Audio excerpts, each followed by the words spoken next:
Overseas Pakistani तामीराती शोबे में सरमायाकारी ज्यादा करते हैं। इस सेक्टर में सरमायाकारी करने से पहले किन बातों का ख्याल रखना चाहिए? रियल एस्टेट एक्सपो से ओवरसीज पाकिस्तानी कैसे फायदा उठा सकते हैं?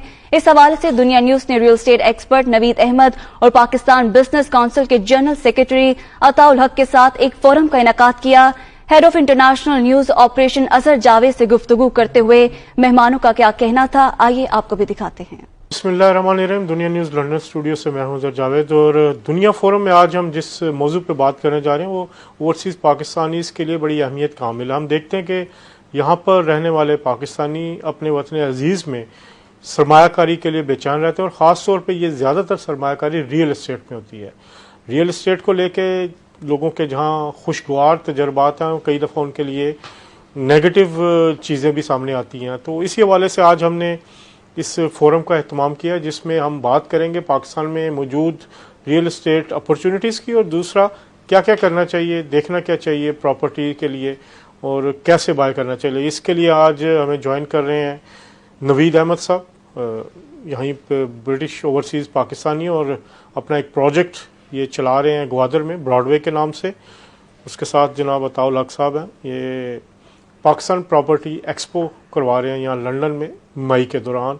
तो यहाँ पे बहुत सारे जो डेवलपर्स हैं पाकिस्तान से, रियल एस्टेट के जो डीलर्स हैं वो भी आएंगे। सबसे पहले नवीद साहब आपकी तरफ आते हैं। आप खुद भी बरतानिया में रहने वाले हैं, ओवरसीज़ पाकिस्तानी हैं, पाकिस्तान से भी आपका गहरा ताल्लुक है। तो रियल एस्टेट जो इन्वेस्टमेंट है उसको आप कैसे देखते हैं, क्या उसका रिटर्न कैसा है, कैसे लोगों के लिए यहाँ पे फ़ायदेमंद है ये? जी, रियल एस्टेट में सप्लाई एंड डिमांड का इशू है और अगर आप पूरे पाकिस्तान को अगर देखें तो पाकिस्तान की population according to United Nations इस वक्त 220 मिलियन है और 2050 में यही पॉपुलेशन 380 मिलियन लोग होगी।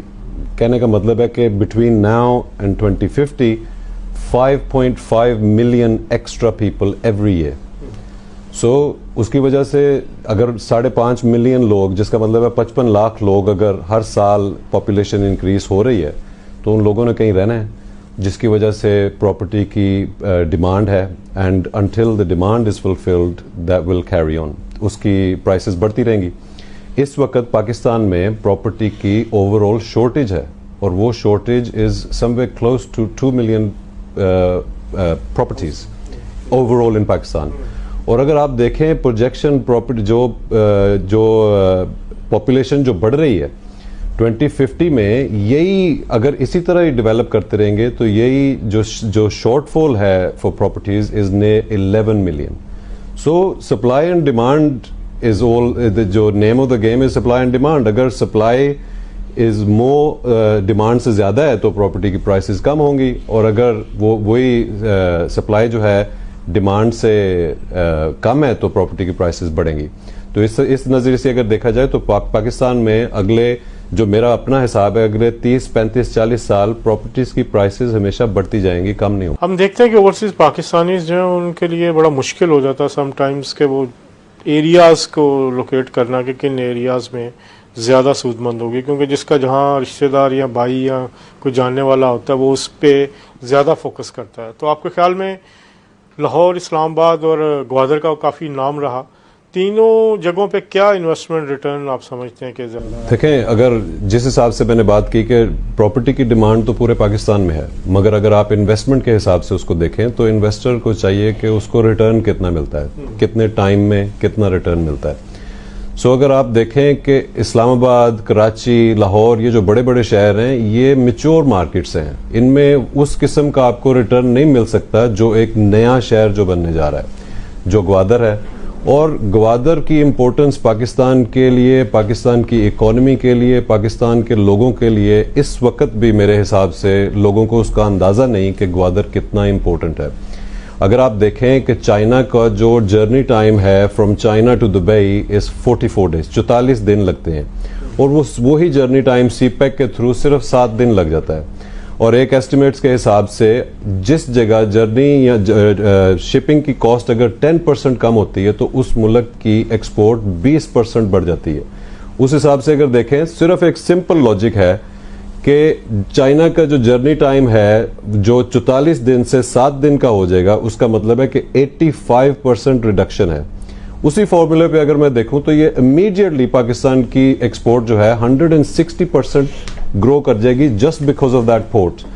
और जिस शहर में इतना बड़ा पोर्ट हो, जो दुनिया का सबसे one of the largest port जो बनने जा रहा है, जिस शहर में इंटरनेशनल एयरपोर्ट बन रहा हो जो पूरे पाकिस्तान का सबसे बड़ा इंटरनेशनल एयरपोर्ट है, जिस शहर में पूरे साउथ एशिया का सबसे बड़ा एयरपोर्ट बनने जा रहा है और 1.6 बिलियन डॉलर चाइनीज इन्वेस्टमेंट आ चुकी है, 62 बिलियन डॉलर सीपैक के ऊपर इन्वेस्ट हो चुका है, बिकॉज उसका इकोनॉमिक बेनिफिट चाइना को बहुत ज्यादा है। और उस हिसाब से अगर मैं देखूं तो ग्वादर जो प्रोस्पेक्ट ऑफर करता है वो दूसरे मैच्योर शहरों से बहुत ज्यादा है। सो उसी टाइम में ग्वादर की जो रिटर्न एक्सपेक्टेड है सिग्निफिकेंटली मोर देन दूसरे शहरों से। चलिए इस पे हम आते हैं। अताउल्लाह साहब, पाकिस्तान प्रॉपर्टी एक्सपो होने जा रही है, एक तो उसके अगराज़ व मकासद क्या हैं, क्या होने जा रहा है, किस तरह होने जा रहा है? यूके पाकिस्तान बिजनेस काउंसिल जो है जाके, जैसे कि आपको पता है कि पाकिस्तान की 75th इंडिपेंडेंस के हवाले से मुख्तलिफ इवेंट्स जो है वो हम लेके आ रहे हैं। पाकिस्तान में प्रॉपर्टी के हवाले से इन्वेस्टमेंट जो है वो बड़ी ज़रूरी है। हम ये समझते हैं कि एक इन्वेस्टमेंट प्रॉपर्टी के अंदर ही बेहतर तरीके से पाकिस्तान में सरमायाकारी को जो है वो यकीनी बना सकती है। इस हवाले से हम लोगों ने यहाँ पर जो है वो मई में हम लोग Pakistan property expo week and investment conference जो है वो करने जा रहे हैं। 13 मई को हम लोग जो है ये इन्वेस्टमेंट कॉन्फ्रेंस गाला डिनर कर रहे हैं सेंट्रल लंदन में, और उसके बाद 14 एंड 15th मई को हम प्रॉपर्टी एक्सपो कर रहे हैं, जिसमें बिल्कुल फ्री एंट्री है। पाकिस्तान से ना सिर्फ गवादर से, ना सिर्फ इस्लामाबाद, कराची, लाहौर, पेशावर, पाकिस्तान भर से जो है मुख्तलिफ प्रोजेक्ट्स जो है वो आ रहे हैं, रियल एस्टेट आ रहे हैं, कमर्शियल रेजिडेंट्स और मुख्तलिफ जो रियल एस्टेट के जो बिजनेसेस हैं वो आ रहे हैं यहाँ पर एग्जीबिशन करने के लिए। इंशाल्लाह इसमें 40 से ज़्यादा एग्जीबिटर्स जो हैं वो मौजूद होंगे, और इसके अलावा फैमिलीज जो हैं उनको हम वेलकम कर रहे हैं। एज आई सेड के free entry, Farhan Saeed is coming to perform, Sabri brothers coming to perform, Shahid Afridi is coming. ये कंफर्म है? शाहिद अफरीदी 100% कंफर्म है जी, वो आ रहे हैं। वो एक पाकिस्तान का ब्रांड है, उनके एम्बेसडर हैं, तो वो उनके साथ जो है वो आ रहे हैं अटेंड करने के लिए। उनका वीडियो मैसेज भी हमें आ गया, और उसके अलावा और भी जो मुख्तलिफ सेलिब्रिटीज जो है वो आ रही हैं। मकसद सिर्फ ये है कि एक तो प्रॉपर्टी जो है उसको इंट्रोड्यूस किया जाए, जो हमारी ख़वातीन हैं उनको बताया जाए कि प्रॉपर्टी जो है वो उसमें वो लोग उसमें इन्वॉल्व हों, और ख़ास तौर पर जो है एक फैमिली गेट टुगेदर जो है वो हम चाह रहे हैं, और इसमें एक इंशाल्लाह ह्यूज फुटफॉल होगा।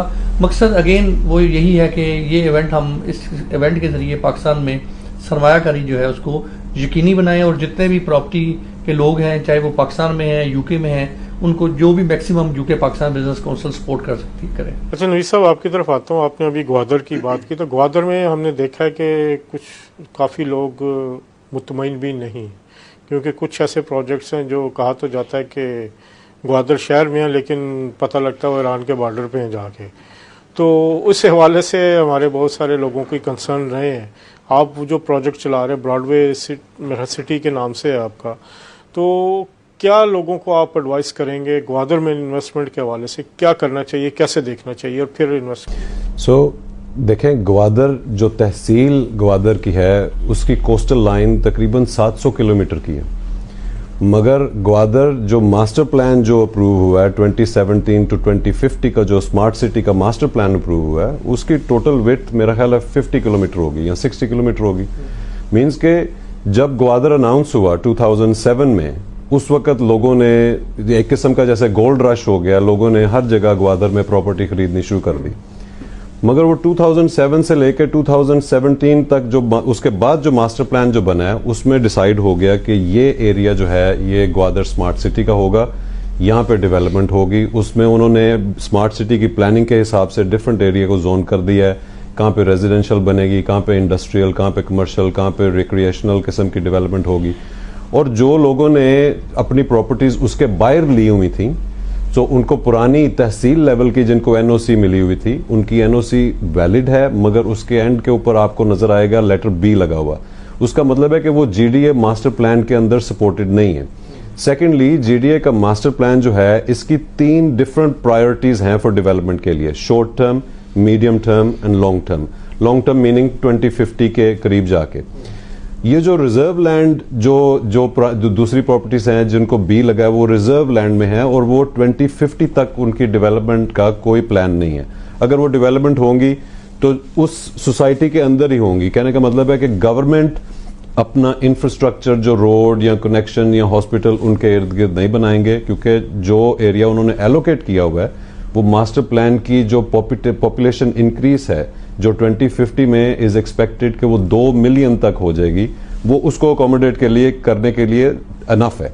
और अगर पॉपुलेशन उससे ज्यादा बढ़ती है तो फिर सम ऑफ दोज एरियाज हो सकता है डेवलपमेंट। मेन ग्वादर में क्या क्या है? मेन ग्वादर ब्रॉडवे सिटी इस वक्त जहां पे अगर आप मास्टर प्लान को देखें तो बिल्कुल उसके मिडिल में आप अगर उंगली रखेंगे तो उसके नीचे ब्रॉडवे सिटी आएगी। ब्रॉडवे सिटी ग्वादर का बिल्कुल सेंट्रल एक सोसाइटी है जो वन ऑफ द लार्जेस्ट जो इंटरसेक्शन जो है 6 लाइनों के सड़क है, 200 फुट की चौड़ाई का जो इंटरसेक्शन है उसकी चारों साइडों के ऊपर ब्रॉडवे सिटी है। इस 165 एकर्स की सोसाइटी है जिसमें 1774 डिफरेंट साइजेस के प्लॉट्स और डिफरेंट कैटेगरीज के प्लॉट, जिसमें आप अगर घर बनाना चाहें तो उसमें 5 मरले के प्लॉट भी हैं, और अगर आपने 23-24 स्टोरी की बिल्डिंग 250 फुट की बनानी है तो सेंट्रल बुलेवार्ड के ऊपर हमारे पास उसमें कमर्शियल प्लॉट्स भी अवेलेबल हैं जिसमें होटल्स और इस तरह की चीजें।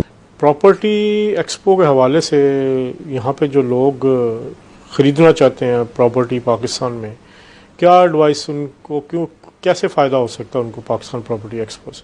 पाकिस्तान प्रॉपर्टी एक्सपो में सबसे पहले तो हमारी ये कोशिश है कि जितने भी हमारे पास डेवलपर्स आ रहे हैं, आपको भी पता है, इस वक्त सबको ओवरसीज में पता है कि हम लोग जो है वो आबाद एक पाकिस्तान की सबसे बड़ी ऑर्गेनाइजेशन है, one of the most credible organisation.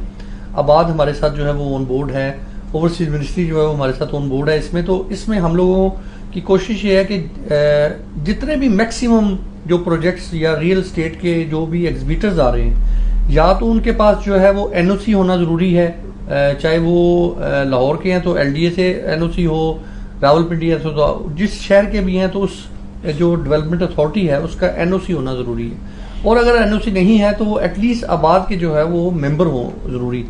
जब ये चीजें हम मेक श्योर करते हैं और जब वो उनकी ये सारे डॉक्यूमेंटेशन पूरी करने के बाद जब हम उनको प्रॉपर्टी के लिए यहाँ पर स्टैंड देंगे तो फिर ओवरसीज कम्युनिटी जो है उसको हम ये श्योरिटी देते हैं कि वो आंखें बंद करके अपना जो है वो प्लॉट बाय कर सकते हैं, घर श्योरिटी आप दे सकते हैं लेकिन हम स्क्रीन पे नहीं दे सकते। बहुत शुक्रिया हक साहब, नवीद साहब। नाज़रीन, प्रॉपर्टी पाकिस्तान में इन्वेस्टमेंट के लिहाज से एक बिल्कुल मुनाफा बख्श है, लेकिन उसके लिए ज़रूरी है कि आप तमाम देखभाल के तमाम जिस सोसाइटी में आप इन्वेस्टमेंट कर रहे हैं उसके तमाम जो रेगुलेशंस पूरे हैं, उसके एनओसीज पूरे हैं, उसके बाद इन्वेस्टमेंट करें ताकि आप किसी भी किस्म की जो नेगेटिविटी है या धोखे से बच सकें। ये आज का हमारा प्रोग्राम एक मालूमाती प्रोग्राम था पाकिस्तान में इन्वेस्टमेंट के हवाले से। इस तरह के प्रोग्राम इंशाल्लाह हम आगे भी जारी रखेंगे। तब तक के लिए इजाज़त दीजिए। अल्लाह।